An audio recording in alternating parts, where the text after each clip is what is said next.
Senhor esteja convosco.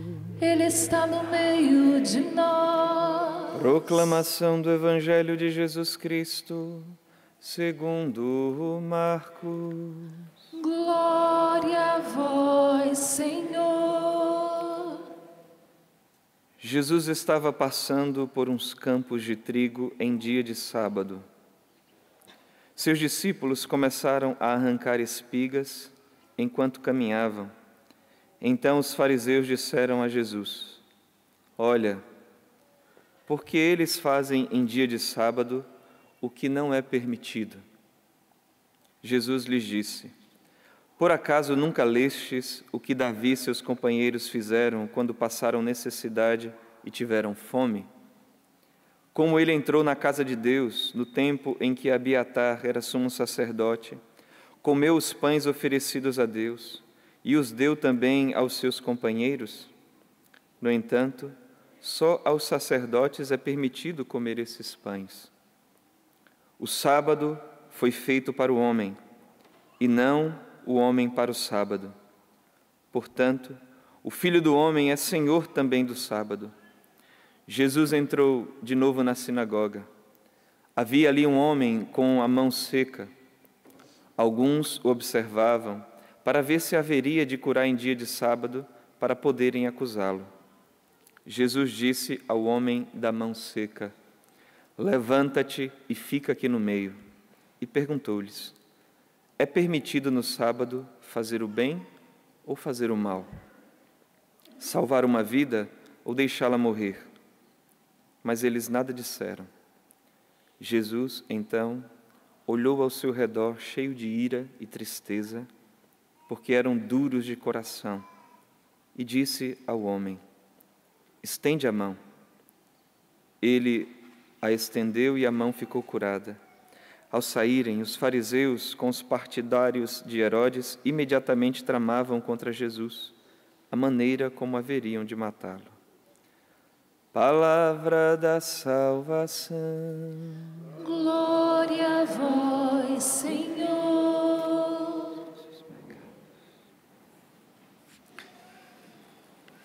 Queridos irmãos, nós sabemos que Jesus disse que não veio para abolir nenhum preceito da lei de Moisés, mas para dar um pleno cumprimento. Tirar os excessos que atrapalhavam a vivência da essência do que Deus queria para o seu povo. E por isso, por viver a essência da vontade de Deus, a plenitude do que o Pai queria, sim, foram abolidos, os cristãos foram deixando alguns preceitos rituais ou jurídicos que o povo judeu foi vivendo. Por exemplo, a circuncisão. Foi-se entendendo que não é por uma ação na carne humana que se obtém a justiça, mas pela fé no nome de nosso Senhor Jesus Cristo, que derramou o seu sangue por nós, que nós alcançamos a salvação. Então, foi-se ficando para trás isso. Como preceitos rituais também, vocês lembram no Evangelho de Jesus dizendo a maneira certa de lavar os copos, de como fazer isso, de como fazer aquilo, as abluções. Essas coisas foram ficando para trás. Como também a realidade da observância como judeus do sábado. Os cristãos foram entendendo que a salvação está no nome de Jesus, no poder da sua cruz, da sua morte que matou o pecado e da sua ressurreição. Por isso, então, nós vemos os relatos no Evangelho, né? Da madrugada, do primeiro dia da semana, o domingo, a reunião dos irmãos, a fração do pão, foi tomando lugar na vida da igreja, entendendo então que Jesus é o cumprimento de toda a lei, da promessa de Deus.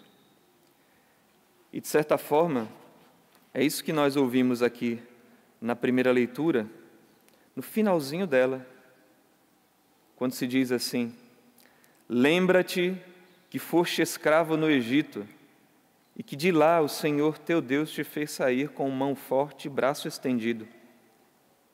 É por isso que o Senhor teu Deus te mandou guardar o sábado, para lembrar da libertação, para lembrar da salvação que Deus operou na história do povo de Israel. Então você vai guardar o sábado, não é só para ficar parado, descansando, mas para você, com a tua família, com a tua comunidade de fé, lembrar o que eu fiz. A libertação, a ação poderosa do braço de Deus, como a Virgem Maria diz, né? O braço de Deus ali no Magnificat. Deus mostrou a força do seu braço.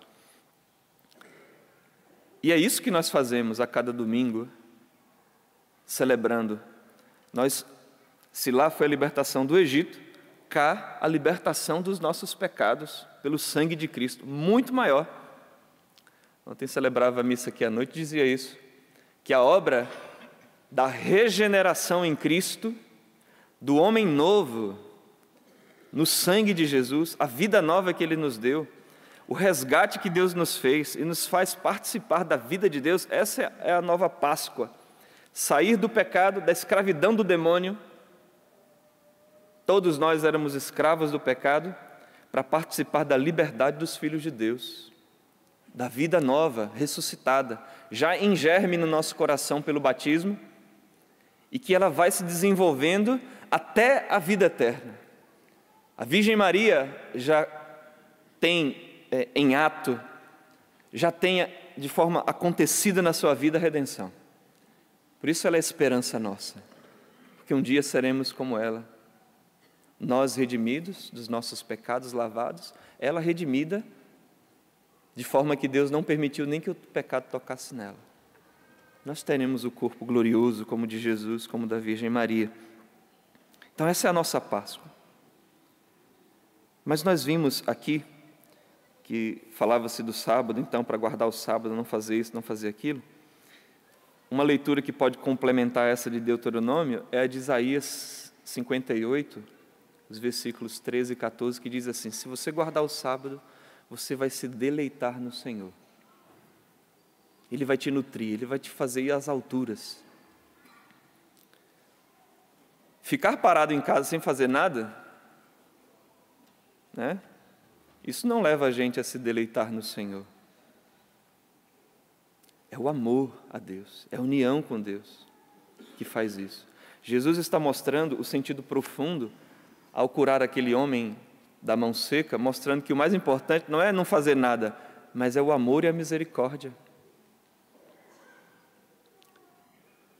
Veja, o sábado, e para nós o dia do Senhor, domingo, é um dia que, sim, nós paramos para celebrar especialmente a Santíssima Eucaristia, e de fato, a não ser por razões graves, nós não nos ocupamos de outras coisas que nos tire da presença do Senhor, do serviço do Senhor, do amor, da misericórdia, da evangelização, levar as pessoas a terem um encontro com Deus. A gente tira essas coisas para não atrapalhar a nossa união com Deus.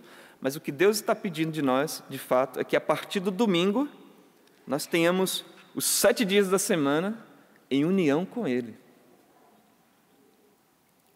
É claro, as nossas tarefas, os nossos trabalhos, e por meio deles também nos aproximarmos de Deus.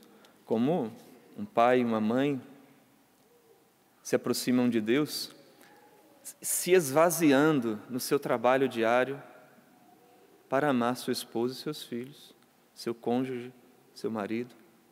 Isso é caridade, isso é amor, isso é união. Mas nós fazemos isso também, né? Unindo-nos a Deus pela vida de oração. Pela oração, meus irmãos. E na oração, veja, nós então temos acesso a Deus para que Ele nos conceda a graça de crer e de enxergar as coisas de Deus. Em que consiste a oração? A oração, ela é uma elevação da nossa alma, do nosso coração a Deus para pedir-lhe tudo o que realiza a salvação dele em nós. Nós estendemos as nossas mãos ao céu para pegar o fruto da salvação de Cristo. E como que comer esse fruto? E ser um alimento para a nossa alma. Então, a primeira coisa que uma vida de oração realmente nos dá é uma vida de fé. A primeira coisa necessária para a salvação é a fé. A gente poderia dar aqui alguns exemplos, porque a fé é o que nos faz enxergar isso que Jesus está mostrando aqui. Jesus estava querendo tirar o pessoal somente da lei para enxergar a salvação, o que é mais importante.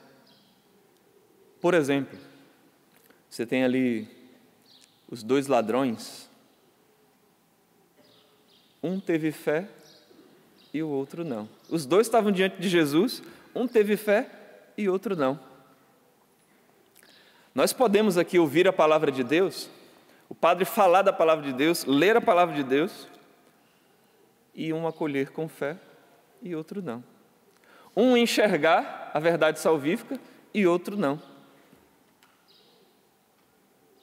Isso aqui é o que nós estamos, aqui na segunda leitura, São Paulo, na carta aos Coríntios, está falando isso, olha, que pela fé acontece isso conosco.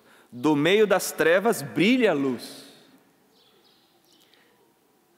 Deus disse, do meio das trevas brilha a luz. É o mesmo que fez brilhar a sua luz em nossos corações, para tornar claro o conhecimento da sua glória na face de Cristo. Aquele que tem fé enxerga as coisas de Deus, percebe o movimento de Deus.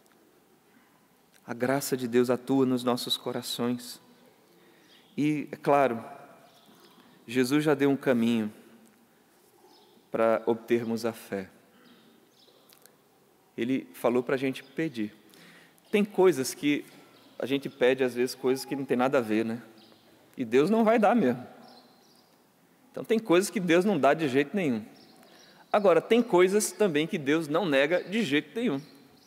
Está lá no Evangelho de São Lucas. Se você pedir o Espírito Santo, o Pai não negará. E a primeira coisa que o Espírito Santo faz quando vem sobre nós é despertar o dom da fé. Eu lembrava assim que a primeira vez ali que eu tive fé, né, que eu fui ali, foi a minha experiência com Deus, foi o toque da graça e eu já comecei a crer. E não tem jeito. Você começou a crer, começa a ter no seu coração um movimento. É como a gasolina ali, funcionando no carro, o motor anda, explode, é uma pólvora, é um dínamo, começa a funcionar. É assim.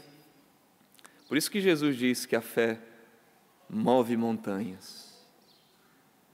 Por isso que ele diz que a fé, ela cresce dentro de nós e vai transformando a massa, vai levedando a massa, a coisa vai acontecendo. É como o grão de mostarda.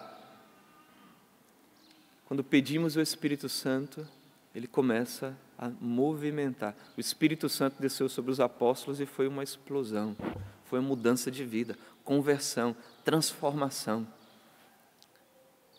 Então, meus irmãos, o domingo nos recorda a salvação de Cristo e também a nossa necessidade de nos unirmos a Deus, de pertencermos a Deus. O domingo é o domínio de Deus sobre todas as coisas, sobre nós.